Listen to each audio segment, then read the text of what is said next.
Elkana s'unit à Anne sa femme, et le Seigneur se souvint d'elle. Anne conçut et, le temps venu, elle enfanta un fils. Elle lui donna le nom de Samuel, c'est-à-dire Dieu exauce, car, disait-elle, je l'ai demandé au Seigneur. Nassa.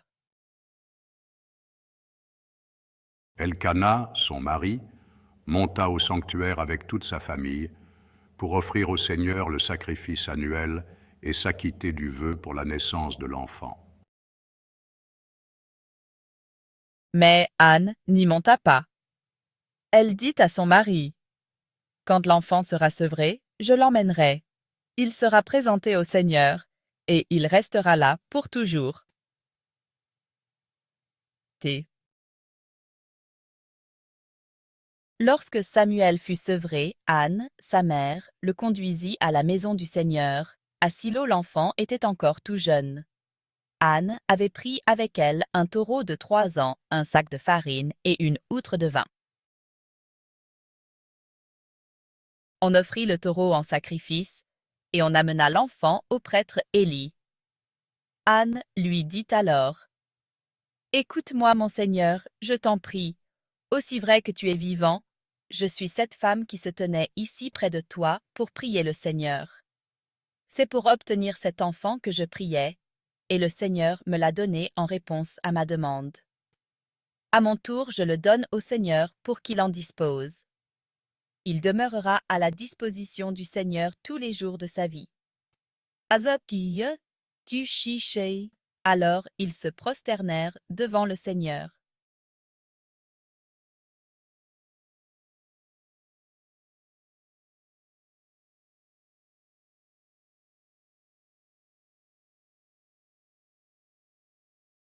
Bien-aimés, voyez quel grand amour nous a donné le Père pour que nous soyons appelés enfants de Dieu, et nous le sommes. Voici pourquoi le monde ne nous connaît pas, c'est qu'il n'a pas connu Dieu.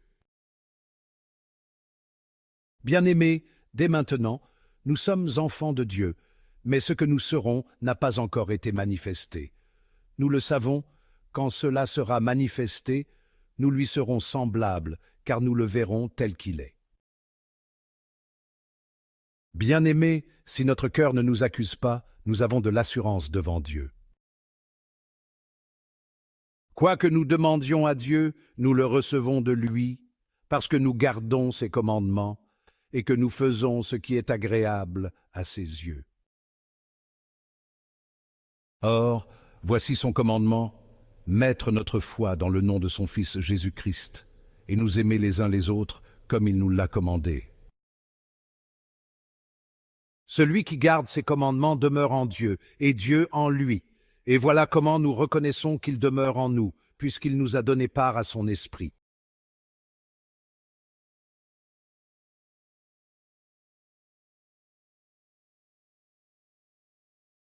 Chaque année, les parents de Jésus se rendaient à Jérusalem pour la fête de la Pâque. Quand il eut 12 ans, ils montèrent en pèlerinage suivant la coutume.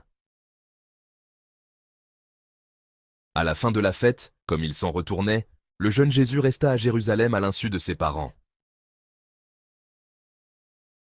Pensant qu'il était dans le convoi des pèlerins, ils firent une journée de chemin avant de le chercher parmi leurs parents et connaissances. Ne le trouvant pas, ils retournèrent à Jérusalem en continuant à le chercher. C'est au bout de 3 jours qu'ils le trouvèrent dans le temple, assis au milieu des docteurs de la loi. Il les écoutait et leur posait des questions, et tous ceux qui l'entendaient s'extasiaient sur son intelligence et sur ses réponses. En le voyant, ses parents furent frappés d'étonnement, et sa mère lui dit, « Mon enfant, pourquoi nous as-tu fait cela? Vois comme ton père et moi, nous avons souffert en te cherchant. » Il leur dit, « Comment se fait-il que vous m'ayez cherché? Ne saviez-vous pas qu'il me faut être chez mon père? » Mais ils ne comprirent pas ce qu'il leur disait. Il descendit avec eux pour se rendre à Nazareth, et il leur était soumis. Sa mère gardait dans son cœur tous ces événements. Quant à Jésus, Il grandissait en sagesse, en taille et en grâce, devant Dieu et devant les hommes.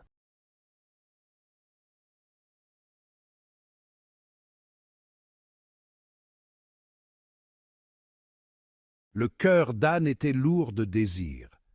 Elle aspirait à avoir un enfant, un précieux cadeau de Dieu. Année après année, ses prières montaient vers le ciel. Elle ouvrait son âme au Seigneur, promettant de lui consacrer son enfant. La foi d'Anne n'a jamais faibli. Elle croyait en la bonté de Dieu et en son timing parfait. Son histoire nous rappelle que même dans les désirs les plus profonds, Dieu entend nos prières. Le jour arriva où Anne tint son petit garçon, Samuel, dans ses bras. La joie débordait de son cœur. Dieu avait répondu à ses prières d'une manière miraculeuse. Fidèle à sa parole, Anne emmena Samuel au temple. Elle le consacra au service du Seigneur. Quel bel exemple de fidélité et de gratitude! Anne nous enseigne à offrir nos dons les plus précieux à Dieu en ayant confiance en son plan. Des siècles plus tard, Jean, le disciple bien-aimé, partagea un message puissant. Dieu est amour. Nous, ses enfants, sommes les bénéficiaires de cet amour sans limite. Jean nous rappelle que l'amour de Dieu ne se mérite pas, mais est donné gratuitement. Nous sommes appelés à accueillir cet amour et à le partager avec les autres. Tout comme un père chérit ses enfants, Dieu chérit chacun de nous. Section 5. Bâtir des familles sur la foi et l'amour. Les histoires d'Anne, de Samuel, de Jean et de Jésus offrent des leçons intemporelles pour les familles d'aujourd'hui. Elles nous rappellent de faire de la prière le fondement de nos foyers. Comme Anne, nous pouvons apprendre à nos enfants à avoir confiance en la fidélité de Dieu. Partageons l'amour de Dieu avec nos enfants, en nourrissant leur foi et en encourageant leur obéissance. Que nos familles soient des phares d'espoir, bâtis sur le roc solide de la foi et débordantes de l'amour extraordinaire de Dieu.